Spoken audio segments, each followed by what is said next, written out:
Now, the second big problem that basically thousands of people had was similar to getting smashed, but their opponent is dropping their hip down against them, playing the half guard, and they're really having trouble dealing with this. And this is something that people all over the world have trouble with, and that's also why this is one of the top problems that basically came up after polling tens of thousands of people.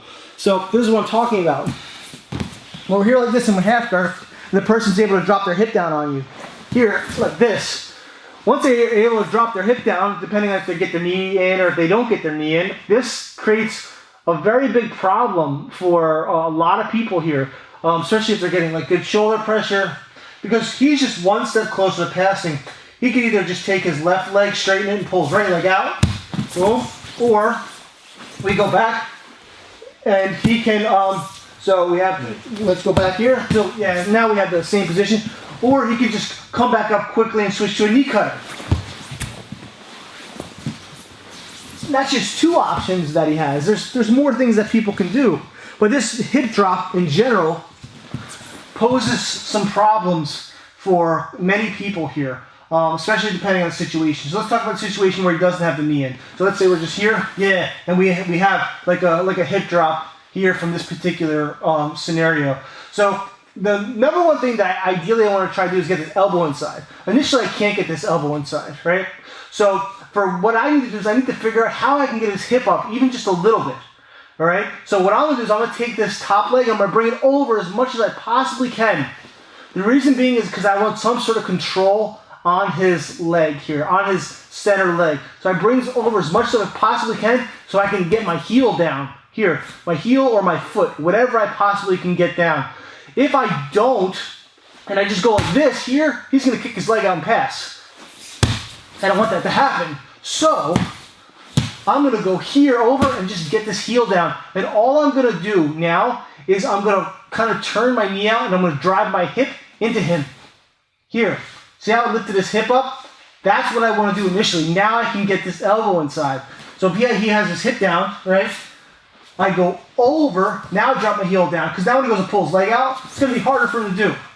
And I quickly turn so I can get this elbow inside. Once I get this elbow inside, now I can start working to get my knee in here. So notice how he just squared up at this point.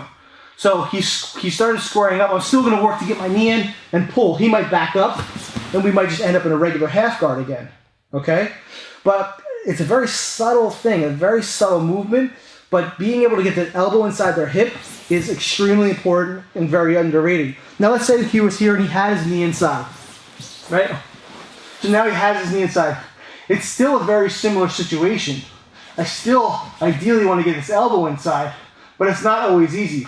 I do not do this, because if I do that, he's going to pass again.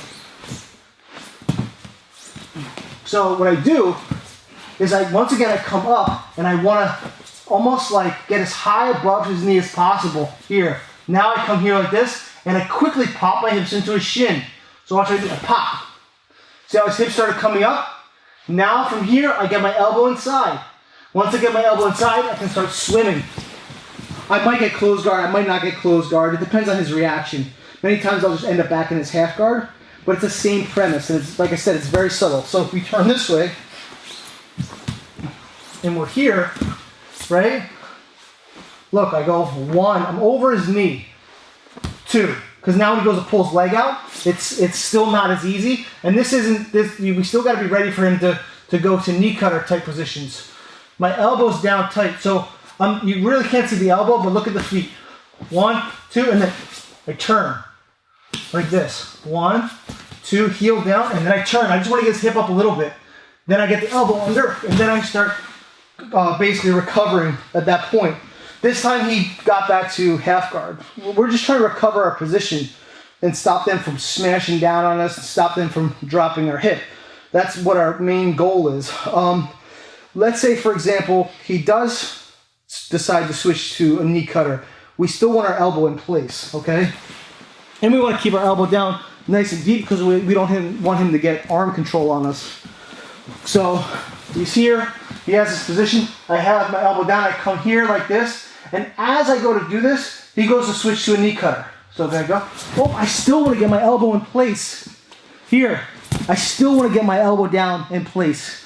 And the reason being is because I don't want him to control my arm. If he controls my arm, he's going to be able to finish the knee cutter on me.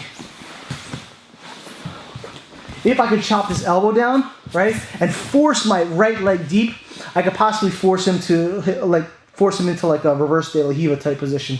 So if we're here like this, right, I'm trying the best I can to get this elbow down. I still go here, right? He goes to switch to a knee cutter. Look, I brought my knee up. Now we're here in this position here. The fight's not over here, but look, my elbow's tight. So bring your arm back. My elbow's tight to my body here, just like this. Now when he goes to get this elbow control, I'm fighting his arm. Then I start turning, so I can control. I kind of hipped out, so I can get control on him. Those are just a few ways to deal with this particular scenario.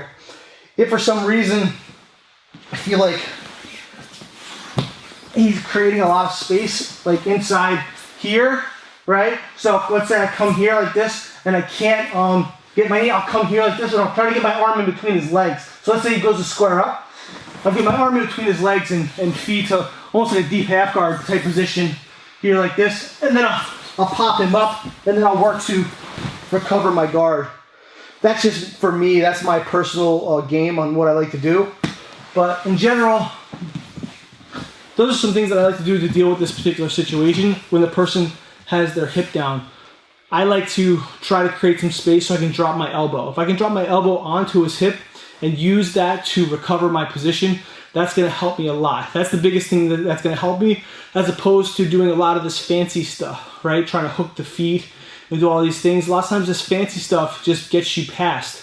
It does work depending on your positioning and your timing, but I feel that being able to create some space by their hip and getting the elbow down to really frame and get your knee out is going to help you a lot.